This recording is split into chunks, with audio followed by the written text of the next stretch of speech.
સુરતના કાસા CLO residency પ્રોજેક્ટમાંથી ₹3,50,000ના lift કેબલની ચોરીના કેસનો પોલીસે આજે ભેદ ઉકેલ્યો છે।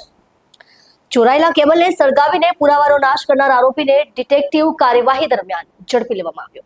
આરોપી નવી બનતી સાઇટમાંથી 5 બોક્સ કેબલ ચોરી કરી લઈ જતો હતો। તેણે ચોરી બાદ કેબલના કોપર વાયર કાઢીને સ્ક્રેપમાં વેચી નાખ્યા હતા। પુરાવા મટાડવા માટે તેણે કેબલના પ્લાસ્ટિક શીટને આગ ચાંપી દીધી હતી, પરંતુ પોલીસ ટીમે ઘટના સ્થળેથી મળેલા સળગેલા અવશેષોને સીસીટીવી ફૂટેજના આધારે તેની ઓળખ કરી લીધી હતી। આરોપી રિક્ષાનો ઉપયોગ કરીને રાત્રિ દરમિયાન બાંધકામ સાઇટ્સ પર રેકી કરતો હતો। તેણે તાજેતરમાં જ કાસા સીએલઓ પ્રોજેક્ટમાંથી લિફ્ટ માટે આવેલા ખર્ચાળ કેબલ નિશાન બનાવ્યા હતા। ચોરી બાદ કોપરનો ભંગાર વેચવા જતા તે પોલીસ સર્વેલન્સ ટીમના સંપર્કમાં આવ્યો।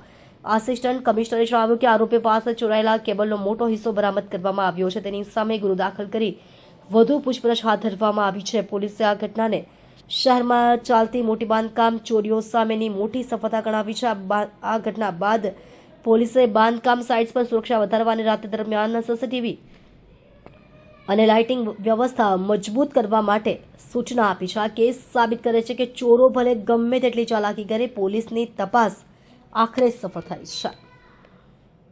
ગત તારીખ 7/6/2026ની રાત્રિ દરમિયાન મોટા વરાછા ખાતે આવેલ અવધ પલ્સબરી નામની સોસાયટીની બાજુમાં નવી બનતી એક સાઇટમાંથી કોપર વાયરની ચોરી, જે લિફ્ટમાં વપરાવવામાં આવતી હોય છે, તે કોપર વાયરની ચોરીની ઘટના બનેલ।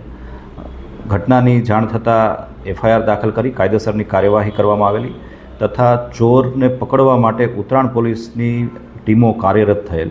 હ્યુમન ઇન્ટેલિજન્સના આધારે આ ગુનામાં સંજય દેવી પૂજક નામના એક વ્યક્તિની સંડોવણી હોવાનું સામે આવેલું અને ટીમો દ્વારા આ આરોપીની ધરપકડ પણ કરવામાં આવેલ છે। આરોપી અગાઉ પણ ચોરીની ઘટનામાં લિંબાયત પોલીસ સ્ટેશન ખાતે એરેસ્ટ થયેલ, ત્યાં પણ ચોરીની ઘટનાને અંજામ આપેલો। સંજય દેવી પૂજકની હાલમાં ધરપકડ કરી તેની પાસેથી જે કોપર વાયર છે તે ઓગાળી અને બનાવવામાં આવેલ કોપરને પણ રિકવર કરવામાં આવેલ છે। એની સાથે અન્ય એક આરોપી જે સંડોવાયેલો હતો તેની હાલમાં તપાસ અને તેની ધરપકડ કરવાની કાર્યવાહી ચાલુ છે।